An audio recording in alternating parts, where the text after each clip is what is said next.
ನಮಸ್ಕಾರ, ನಾನು ಡಾಕ್ಟರ್ ಪ್ರಭಾ ಮಠಪತಿ, ಶುಭ್ರ ಆರೋಗ್ಯಧಾಮ, ಬೆಂಗಳೂರು. ಇವತ್ತು ನಾವು ಡ್ಯಾಂಡ್ರಫ್ ಬಗ್ಗೆ ಮಾತಾಡೋಣ. ಡ್ಯಾಂಡ್ರಫ್ ಅಂದರೆ ಏನು? It's a common thing which occurs in the scalp ಅಂತ ಹೇಳ್ತೀವಿ.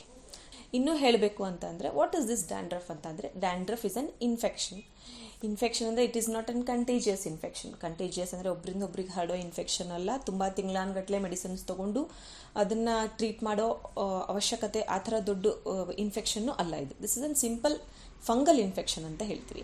But this fungal infection in like dandruff, it needs a treatment should be done for this ಅಂತ ಹೇಳ್ತೀವಿ. ಯಾಕೆ ಬರುತ್ತೆ? ಸಿಂಪಲ್ ಆಗಿ ನೋಡೋಣ, ಕಾಸಸ್ ಏನು, ಸಿಂಪ್ಟಮ್ಸ್ ಏನು ಅಂತ. ಕಾಸಸ್ ಆಫ್ ಡ್ಯಾಂಡ್ರಫ್ ಅಂತ ಬಂದರೆ, ಫಸ್ಟ್ ಆಯಿಲಿ ಸ್ಕಿನ್ ಅಂತ ಹೇಳ್ತೀವಿ. ತುಂಬ ಆಯಿಲಿ ಸ್ಕಿನ್ ಇರೋರಿಗೆ ಇದು ಬರುತ್ತೆ. ನೆಕ್ಸ್ಟ್ ಇಸ್ ಸ್ಕಾಲ್ಪ್ ಹೈಜೀನ್ ಇಲ್ಲದೆ ಇರೋದು, ಪೂವರ್ ಸ್ಕಾಲ್ಪ್ ಹೈಜೀನ್ ಅಂತ ಹೇಳ್ತೀವಿ. ಎಷ್ಟೋ ದಿನದಿಂದ ತಲೆ ಸ್ನಾನನೇ ಮಾಡಲ್ಲ, ಆಯಿಲ್ ಹಚ್ಕೊಂಡ್ರು ಅದು ಎಷ್ಟೋ ದಿನದಿಂದ ಕ್ಲೀನ್ ಮಾಡ್ದೇನೆ ಹಾಗೆ ಬಿಟ್ಟಿರ್ತಾರೆ, ಎಷ್ಟೋ ದಿವಸದಿಂದ ಕೊಂಬೆ ಮಾಡಿರಲ್ಲ. So like this of poor hygiene of scalp ಅಂತ ಹೇಳ್ತೀವಿ. ಈ ಥರ ಇದ್ದಾಗ ಕೂಡ ಡ್ಯಾಂಡ್ರಫ್ ಬರೋ ಚಾನ್ಸಸ್ ಇರುತ್ತೆ. ಅದರ್ ಮೆಡಿಕಲ್ ಕಂಡೀಷನ್ಸ್ ಅಂತ ಹೇಳ್ತೀವಿ. ಅದರ್ ಮೆಡಿಕಲ್ ಕಂಡೀಷನ್ಸ್ ಅಂತಂದರೆ ಸ್ಕಿನ್ ಇನ್ಫೆಕ್ಷನ್ಸ್ ಲೈಕ್ ಎಕ್ಸೆಮಾ ಅಂತ ಹೇಳ್ತೀವಿ, ಸೋರಿಯಾಸಿಸ್ ಅಂತ ಹೇಳ್ತೀವಿ. ಇದರದ್ದೇ ಆದಂಥ ಒಂದು ಸಿಂಪ್ಟಮ್ಸ್ ಸ್ಕಾಲ್ಪಲ್ಲಿ ಡ್ರೈ ಸ್ಕಾಲ್ಪ್ ಅಂತ ಹೇಳ್ತೀವಿ, ಇದೆಲ್ಲ ಕಾಣಿಸ್ಕೊಳ್ಳುತ್ತೆ. ಆ್ಯಂಡ್ ನೆಕ್ಸ್ಟ್ ಇನ್ನೂ ಒಂದು ಅಂದರೆ ಎಕ್ಸೆಸಿವ್ ಸ್ವೆಟ್ಟಿಂಗ್ ಅಂತ ಹೇಳ್ತೀವಿ. ಕೆಲವೊಬ್ಬರಿಗೆ ತುಂಬ ಮೈಯೆಲ್ಲ ಬೇವ್ರು ಬರೋದು, ಎಕ್ಸೆಸಿವ್ ಸ್ವೆಟ್ಟಿಂಗ್ ಆಗೋದು, ತುಂಬ ಆ ಬಾಡಿ ಕಂಡೀಷನ್ಗೆ ಕೂಡ ಡ್ಯಾಂಡ್ರಫ್ ಬರೋ ಚಾನ್ಸಸ್ ಇರುತ್ತೆ. ಸಿಂಪ್ಟಮ್ಸ್ ಏನಿರುತ್ತೆ ಡ್ಯಾಂಡ್ರಫಲ್ಲಿ ಅಂತ ಅಂದಾಗ, ಹೊಟ್ಟು ಥರ ಉದುರೋದು, ನಾವು ತಲೆಯಲ್ಲಿ ಕೈ ಆಡಿಸಿದಾಗ ಹೊಟ್ಟು ಉದುರೋದು ಒಂದು. ಇಚ್ಚಿಂಗ್ ಇರುತ್ತೆ, ಫಂಗಲ್ ಇನ್ಫೆಕ್ಷನ್ ಇರೋದ್ರಿಂದ ಅದು ಇಚ್ಚಿಂಗ್ ಇರುತ್ತೆ, ಇರಿಟೇಷನ್ ಇರುತ್ತೆ, ಸ್ಕ್ರ್ಯಾಚ್ ಮಾಡಬೇಕು ಅಂತ ಅನಿಸ್ತಾ ಇರುತ್ತೆ. ಇದರಿಂದ ಏನಾಗುತ್ತೆ, it complicates on the facial skin, ಅಂದರೆ ಎಕ್ನೆ ಬರೋದಾಗಲಿ, ಬಾಯ್ಲ್ಸ್ ಆಗೋದಾಗಲಿ, ಪಸ್ ಎಕ್ನೆ ಅಂತ ಹೇಳ್ತೀವಿ, ಆ ಥರ ಎಲ್ಲ ಬರೋದಾಗಲಿ, ಈ ಥರ ಬೇರೆ ಬೇರೆ ಫೇಶಿಯಲ್ ಪಿಂಪಲ್ಸು ಕಾಣಿಸ್ಕೊಳ್ತಾ ಹೋಗುತ್ತೆ. ಸೊ ಮೆನಿ ಸಿಂಪ್ಟಮ್ಸ್ ಬರುತ್ತೆ.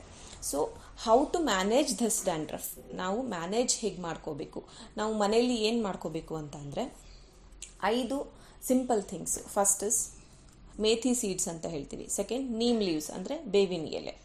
ಥರ್ಡ್ ಇಸ್ ಅಲುವಿರಾ ಅಂತ ಹೇಳ್ತೀವಿ. ಫೋರ್ತ್ ಹೆಬಿಸ್ಕಸ್ ಅಂತ ಹೇಳ್ತೀವಿ, ಹೂವು. ಆ್ಯಂಡ್ ಫಿಫ್ತ್ ಇಸ್ ಕರ್ಡ್ ಅಂತ ಹೇಳ್ತೀವಿ. ಇದು 5 ನೀವು ಡ್ಯಾಂಡ್ರಫ್ಗಾಗಿ ಯೂಸ್ ಮಾಡ್ಕೋಬೋದು. ಹೇಗೆ ಯೂಸ್ ಮಾಡಬೇಕು ಅಂದರೆ, ಹೈಬಿಸ್ಕಸ್ಸನ್ನು ನೀವು ವಾಟ್ರಲ್ಲಿ ಚೆನ್ನಾಗಿ ಕುದಿಸ್ಬೇಕು, ಅದನ್ನು ಚೆನ್ನಾಗಿ ಬಾಯ್ಲ್ ಮಾಡಿಬಿಟ್ಟು ಆ ಹೂಗಳನ್ನು, ಆ ದಾಸವಾಳದನ್ನು ನೀವು ಅದನ್ನು ಪೇಸ್ಟ್ ಮಾಡ್ಕೊಳ್ಳಿ. ಆ ಪೇಸ್ಟನ್ನು ನೀವು ಕೊಕೊನಟ್ ಆಯಿಲಲ್ಲಿ ಸ್ವಲ್ಪ ಮಿಕ್ಸ್ ಮಾಡಿ ಪೇಸ್ಟಾಗಿ ಮಾಡ್ಕೊಳ್ಳಿ. ಕಂಪ್ಲೀಟ್ ಕೊಕೊನಟ್ ಆಯಿಲ್ ಹಾಕಿದ್ಮೇಲೆ ಒಂಥರ ಲಿಕ್ವಿಡ್ ಪೇಸ್ಟ್ ಅಂತ ಹೇಳ್ತೀವಿ, ಆ ಥರ ಮಾಡಿಕೊಂಡು ಅದನ್ನು ನೀವು ತಲೆಗೆ ಅಪ್ಲೈ ಮಾಡಿ 1 ಅವರ್, ಅಟ್ಲೀಸ್ಟ್ 1 ಅವರ್ ಬಿಟ್ಬಿಟ್ಟು ಆಮೇಲೆ ತಲೆ ಸ್ನಾನ ಮಾಡೋದ್ರಿಂದ ನೀವು ಡ್ಯಾಂಡ್ರಫನ್ನು ಮೇಂಟೈನ್ ಮಾಡ್ಬೋದು. ನಮಗಿದೆಲ್ಲ ಆಗಲ್ಲ ಅಂತ ಅಂದರೆ ಕರ್ಡ್ ಅಂತ ಹೇಳ್ತೀವಿ. ಹನಿ ಮತ್ತು ಕರ್ಡನ್ನು ಮಿಕ್ಸ್ ಮಾಡಿಬಿಟ್ಟು ಸ್ಕ್ಯಾಲ್ಪ್ ಪ್ಯಾಕ್ ಅಂತ ಹೇಳ್ತೀವಿ, ಸ್ಕ್ಯಾಲ್ಪ್ ಪ್ಯಾಕ್ ಆಗಿ ಯೂಸ್ ಮಾಡ್ಕೊಳ್ಳಿ. ನೀವು 1 ಅವರ್ ಅದನ್ನು ಹಚ್ಬಿಟ್ಟು 1 ಅವರ್ ಆ ಥರ ಬಿಟ್ಟಾಗ ಆಮೇಲೆ ನೀವು ಅದನ್ನು ಕ್ಲೀನಾಗಿ ತಲೆ ಸ್ನಾನ ಮಾಡ್ಕೋಬೇಕು. ಮ್ಯಾನೇಜ್ಮೆಂಟ್ ಅಂತ ಬಂದಾಗ ಇನ್ನೂ ಹೇಳಬೇಕು ಅಂದರೆ, ಯಾವಾಗಲೂ 2 ದಿವಸ 3 ದಿವಸ ಕೋಂಬ್ ಮಾಡ್ದೇ ಇರಬಾರ್ದು. Because combing stimulates the hair roots ಅಂತ ಹೇಳ್ತೀವಿ. ಸ್ಪೆಷಲಿ ಬ್ಯಾಕ್ ಕೋಂಬಿಂಗ್ ಮಾಡ್ತಾ ಹೋಗಬೇಕು. It stimulates your hair roots. ಇದರಲ್ಲಿ ದಿನಕ್ಕೆ some strands of dead hairs ಅಂತ ಹೇಳ್ತೀವಿ, ಅದು ಕೂಡ ರಿಮೂವ್ ಆಗುತ್ತೆ. And it helps to improve your hair growth ಅಂತ ಹೇಳ್ತೀವಿ. ಆ್ಯಂಡ್ ನೆಕ್ಸ್ಟ್ ಆಯಿಲಿಂಗ್ ಯಾವಾಗ ಮಾಡ್ತೀರೋ, ಆಯಿಲಿಂಗ್ ಅಂತ ಬಂದಾಗ ಯಾರಿಗೆ ಆಲ್ರೆಡಿ ಡ್ಯಾಂಡ್ರಫ್ ಇದೆ, ಯಾರಿಗೆ ಆಲ್ರೆಡಿ ಫಂಗಲ್ ಇನ್ಫೆಕ್ಷನ್ ಇದೆ, ಅವರು ಮತ್ತೆ ಆಯಿಲ್ ಹಾಕ್ತಾ ಹೋಗೋದು. ನೀವು ಯಾರಿಗೆ ಫಂಗಲ್ ಇನ್ಫೆಕ್ಷನ್ಸ್ ಇದೆ ಅವರು ಆಯಿಲನ್ನು ಹಾಕೋದನ್ನು ಕಮ್ಮಿ ಮಾಡಿ. Acts as a feeding for the fungus ಅಂತ ಹೇಳ್ತೀವಿ. ನೀವು ಇದು ಅದಕ್ಕೆ ಫುಡ್ ಕೊಟ್ಟಂಗೆ ನೀವು. So avoid oiling. First you treat this dandruff, then you start your routine oiling ಅಂತ ಹೇಳ್ತೀವಿ. ಆ್ಯಂಡ್ ಥರ್ಡ್ ಥಿಂಗ್, ಯಾವಾಗಲೂ ಬಿಸಿ ನೀರನ್ನು ತಲೆ ಮೇಲೆ ಹಾಕೋಬಾರ್ದು. ಹೇರ್ ರೂಟ್ಸ್ ವೀಕ್ ಆಗುತ್ತೆ. ಸೊ ಅದಕ್ಕೆ ನೀವು ತುಂಬ ಬಿಸಿ ನೀರನ್ನು ತಲೆ ಮೇಲೆ ಹಾಕಬಾರ್ದು. ಸೊ ಈ ಥರ ಮ್ಯಾನೇಜ್ಮೆಂಟನ್ನು ಮಾಡ್ಕೊಳ್ಳಿ. ಇನ್ನೊಂದು ಅಂದರೆ ಮೇಥಿ ಸೀಡ್ಸನ್ನು ನಾವು ಹೇಗೆ ಯೂಸ್ ಮಾಡ್ಕೋಬೋದು. ಮೇಥಿ ಸೀಡ್ಸನ್ನು ರಾತ್ರಿ ನೆನೆ ಇಟ್ಕೊಳ್ಳಿ, ಅದು ಬೆಳಗ್ಗೆ ಎದ್ದು ಅದನ್ನು ಪೇಸ್ಟ್ ಮಾಡಿ.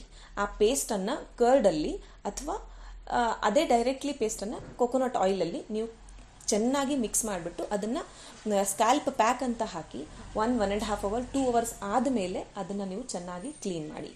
ಸೊ ಇದರಿಂದ ಕೂಡ ನಿಮ್ಮ ಡ್ಯಾಂಡ್ರಫು ಪದೇ ಬರೋದು, ಅದರ್ ಕಾಂಪ್ಲಿಕೇಶನ್ಸಿಂದ ಏನು ಡ್ಯಾಂಡ್ರಫ್ ಆಗ್ತಾ ಇದೆ ಅದು ಕೂಡ ಸ್ವಲ್ಪ ಕಮ್ಮಿ ಆಗ್ತಾ ಬರುತ್ತೆ. The best remedy for the dandruff ಅಂತ ಅಂದರೆ ನೀಮ್ ಅಂತ ಹೇಳ್ತೀವಿ, ಬೇವಿನ ಎಲೆ. ಬೇವಿನ ಎಲೆನ ಹೇಗೆ ಯೂಸ್ ಮಾಡಬೇಕು? ಬೇವಿನ ಎಲೆ it contains 3 types of quality: anti fungal, anti bacterial ಅಂತ ಹೇಳ್ತೀವಿ. And it boost your hair roots ಅಂತ ಹೇಳ್ತೀವಿ. It is very good for your smoothening of your hair ಅಂತ ಹೇಳ್ತೀವಿ. ಅದಕ್ಕೆ ಬೇವಿನ ಎಲೆನ ಹೇಗೆ ಯೂಸ್ ಮಾಡ್ಕೋಬೇಕು, ನೀವು ತಲೆ ಸ್ನಾನ ಮಾಡಬೇಕಾದರೆ ಬೇವಿನ ಎಲೆನ ನೀರಲ್ಲಿ, ತಲೆ ಸ್ನಾನ ಮಾಡೋ ನೀರಲ್ಲಿ ಒಂದು ಅರ್ಧ ಗಂಟೆ ಮುಂಚೆ ನೆನೆಯಿಟ್ಟು ಆ ನೀರಿಂದ ಸ್ನಾನ ಮಾಡಬಹುದು. ಒಂದು.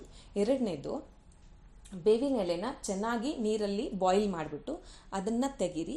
ಆ ನೀರನ್ನು ಕೂಡ ನೀವು, ಅದು ಸಿಂಪಲ್ ನೀರನ್ನು ಕೂಡ ನೀವು ತಲೆಗೆ ಹಚ್ಕೊಳ್ಳಿ. ಅಥವಾ ನೀವು ಆ ಎಲೆ ಕೂಡ ನೀವು ಅದನ್ನು ಪೇಸ್ಟ್ ಮಾಡಿಬಿಟ್ಟು ತಲೆಗೆ ಹಚ್ಕೊಂಡು ಒಂದು 15-20 ನಿಮಿಷ ಆದಮೇಲೆ ನೀವು ಕ್ಲೀನಾಗಿ ತೊಳ್ಕೊಂಬಿಡಿ. This is also good for your any scalp infections ಅಂತ ಹೇಳ್ತೀವಿ. Neem is good for scalp infections ಅಂತ ಹೇಳ್ತೀವಿ. ಇದನ್ನು ಕೂಡ ನೀವು ಒಳ್ಳೆ ಹೋಮ್ ರೆಮಿಡಿಯಾಗಿ ಯೂಸ್ ಮಾಡ್ಕೋಬೋದು. ಇವತ್ತಿಗೆ ಇಷ್ಟು. ಮುಂದಿನ ಎಪಿಸೋಡಲ್ಲಿ ಮತ್ತೆ ಬೇರೆ ಟಾಪಿಕ್ ಜೊತೆ ಬರ್ತೀನಿ. ಅಲ್ಲಿವರೆಗೂ ಎಲ್ರಿಗೂ ನಮಸ್ಕಾರ.